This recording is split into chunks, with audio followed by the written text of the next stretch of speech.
Hi guys, welcome back to my YouTube channel. So আজি মই আপোনালোকৰ ওচৰলৈ লৈ আহিছো বৰপিঠা ৰেচিপি। তেতিয়াহলে দেৰি নকৰাকৈ বলক ভিডিওটো ষ্টাৰ্ট কৰো। প্ৰথমে মই কোমল চাউলখিনি 2-3 ঘণ্টা মানৰ কাৰণে ভিজাই ৰাখিছিলো আৰু এতিয়া এখিনি খুন্দিম। এয়া মিক্সিত লৈ আছো খুন্দিবৰ কাৰণে।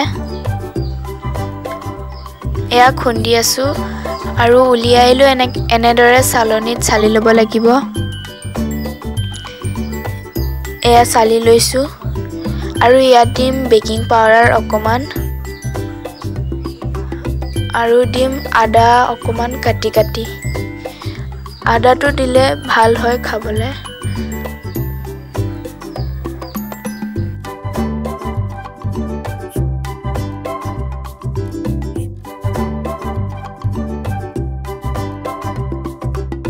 আৰু এতিয়া দিম গুড়খিনি মিহি কাটি ল'ব।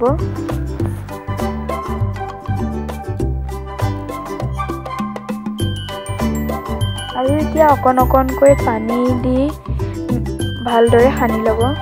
এয়া তেল গৰম হৈ গৈছে আৰু এতিয়া হেতাৰে এটাকৈ বনাব। আপোনালোকে পাৰিলে এদিনৰ কাৰণে এইখিনি ঢাকিও থৈ দিব পাৰে।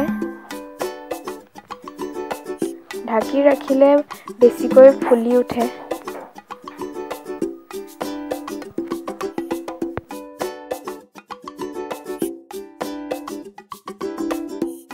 এনেদৰে এটাকে বনাই যাব।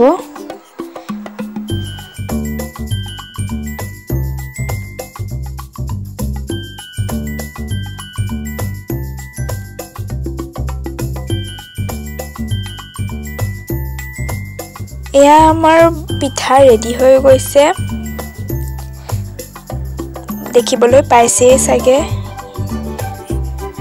সো গাইজ ভিডিওটো যদি ভাল লাগিল লাইক কৰিব, শ্বেয়াৰ কৰিব আৰু মোৰ চেনেলটো সাবস্ক্ৰাইব কৰিবলৈ নাপাহৰিব। Bye bye.